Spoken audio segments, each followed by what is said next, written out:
Welcome to Cable Splicer Tech Channel. இந்த வீடியோல நம்ம என்ன பார்க்க போறோம்னா இந்த மாதிரி பேட்ச் கார்டு கிட்ட டேமேஜ் ஆயிருச்சு அப்படினா முழு பேட்ச் கார்டையும் மாத்தாம இந்த கனெக்டரை மட்டும் நம்ம மேனுவலா ஸ்ப்ளைசிங் மிஷின் இல்லாம நம்மளே பண்ணுது எப்படி அப்படினா இந்த வீடியோல பார்க்க போறோம்.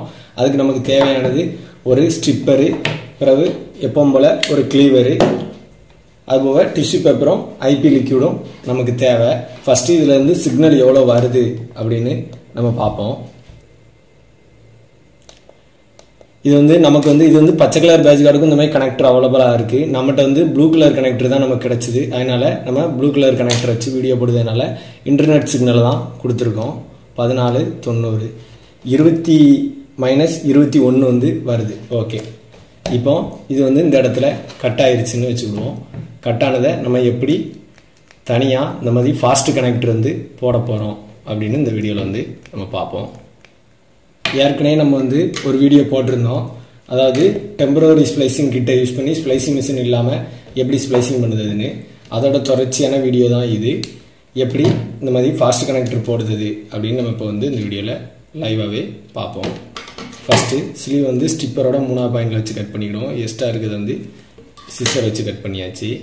ஓகே, இப்போ க்ளீவர் வச்சு கட் பண்ணதுக்கு முன்னே மெயினான ஒரு விஷயம், ஸ்ப்ளைசிங் மிஷினை வச்சு நம்ம ஸ்ப்ளைஸ் பண்ணும்போது நம்ம வந்து பேட்ச் கார்டு இந்த மாதிரி இதுக்கு வந்து 16ஆவது பாயிண்ட் வைப்போம். ஆனால் இதுக்கு வந்து பாயிண்ட் வந்து 18ல் இந்த வெள்ளை கலர் இருக்க மாதிரி வைக்கணும். ஓகே, இப்போ வந்து அதுக்கு முன்ன ஒரு விஷயத்தை பார்த்துக்கிடுங்க.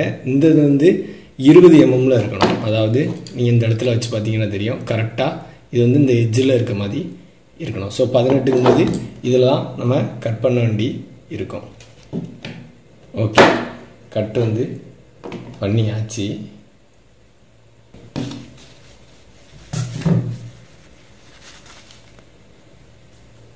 க்ளீன் பண்ணியாச்சு.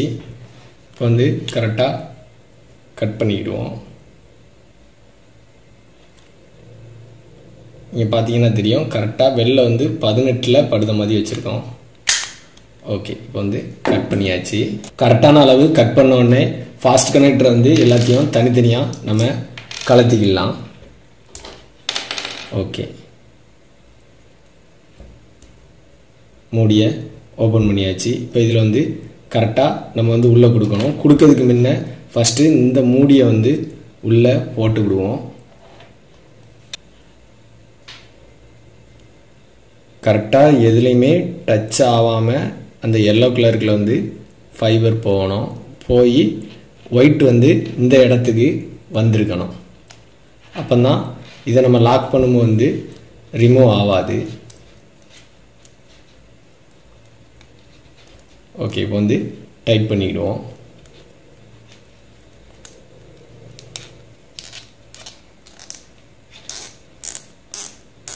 ஓகே, கம்ப்ளீட்டடாக டைட் பண்ணியாச்சு. டைட் பண்ணி முடித்த உடனே இதோட லாக்கை வந்து நம்ம மேலே ப்ரெஸ் பண்ணி லாக் பண்ணிக்கிடுங்க. அப்போ தான் ஃபைபர் வந்து வெளியே உருவாது. அதுக்கப்புறம் இதோட கவரை வந்து நம்ம போட்டுக்கிடுவோம். இந்த கவரும் ப்ரெஸ்ஸிங் டைப் தான். ஒரு வாட்டி ப்ரெஸ் பண்ணியாச்சுன்னா அடுத்து ஆட்டோமேட்டிக்காக ரிலீஸ் ஆகாது. சைடில் உள்ளதை ப்ரெஸ் பண்ணிக்கிட்டு இழுத்தா தான் ரிலீஸே ஆகும். இப்போ வந்து லைவாகவே சிக்னல் எவ்வளோ வருது அப்படின்னு செக் பண்ணுவோம். -21.81 வருது. ஃபஸ்ட்டு வந்து -21.35 வந்தது. அப்போது நமக்கு வந்து 0.46 dB வந்து லாஸ் ஆகிருக்கு. அதாவது அரை dB வந்து லாஸ் ஆகிருக்கு அந்த கனெக்டருக்கும் இந்த கனெக்டர் போட்ட பிறகு. இது வந்து ஒரு டெம்பரரி சொல்யூஷன் தான்.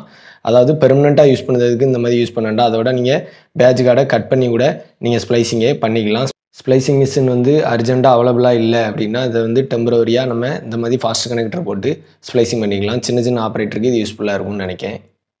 இந்த மாதிரி டெம்பரரி ஸ்ப்ளைசிங் கிட்டு ப்ளஸ் இந்த மாதிரி ஃபாஸ்ட் கனெக்டரு நம்ம வந்து ஸ்ப்ளைஸ் மிஷின் இல்லாமல் நம்ம மேனுவலாக ஸ்ப்ளைஸ் பண்ணி லைனை ஓட விடுறதுக்கு இந்த மாதிரி பண்ணும்போது வந்து நம்ம மெயினாக பார்க்க வேண்டியது க்ளீன் பண்ணுறதோட லென்த் வந்து கரெக்டான லென்த் இருக்கணும். ப்ராப்பராக ஐபிக்கு லிக்யூட் வச்சு க்ளீன் பண்ணிக்கிடுங்க. ப்ளஸ் க்ளீவ் வந்து ரொம்ப ப்ராப்பராக இருந்தால் தான் மைன்யூட்டான லாஸில் வந்து கரெக்டாக ஓடும். நீங்கள் ப்ராப்பராக க்ளீன் பண்ணல, இல்லை ப்ராப்பராக க்ளீவ் பண்ணலை அப்படின்னா லாஸ் வந்து 2 dB 3 dBன்னு லாஸ் வந்து அதிகம் இருக்கும். இது வந்து டெம்பரரி சொல்யூஷனாக யூஸ் பண்ணிக்கிடுங்க. மற்றபடி பெர்மனெண்ட்டாக ஓட்டுற மாதிரி இடத்துக்கு வந்து இதை நீங்கள் கட் பண்ணிட்டு புது பேட்ச் கார்டு கூட நீங்கள் போட்டுக்கலாம். நம்ம வாங்கின கடையில் ப்ளூ கலர் பேட்ச் கார்டுக்குள்ள ஃபாஸ்ட் கனெக்டர் தான் அவைலபிளாக இருந்தது. அதனால தான் நெட் சிக்னலை வச்சு இந்த ப்ளூ கலர் பேட்ச் கார்டுக்கு கட் பண்ணி நம்ம ரெடி பண்ணி பார்த்தோம். இது வந்து இதே மாதிரி க்ரீன் கலருக்கும் அவைலபிளாக இருக்குது. அந்த மாதிரி இதுக்கு வந்து நம்ம கேபிள் டிவிக்குள்ளேக்கும் நம்ம வந்து இது மாதிரி ஃபாஸ்ட் கனெக்டர் யூஸ் பண்ணிக்கலாம். மேலும் இது போன்ற டெக்னிக்கல் தகவல்களுக்கு நம்ம கேபிள் ஸ்ப்ளைசர் டெக் சேனலை சப்ஸ்கிரைப் பண்ணி சப்போர்ட் பண்ணுங்கள். தேங்க்யூ.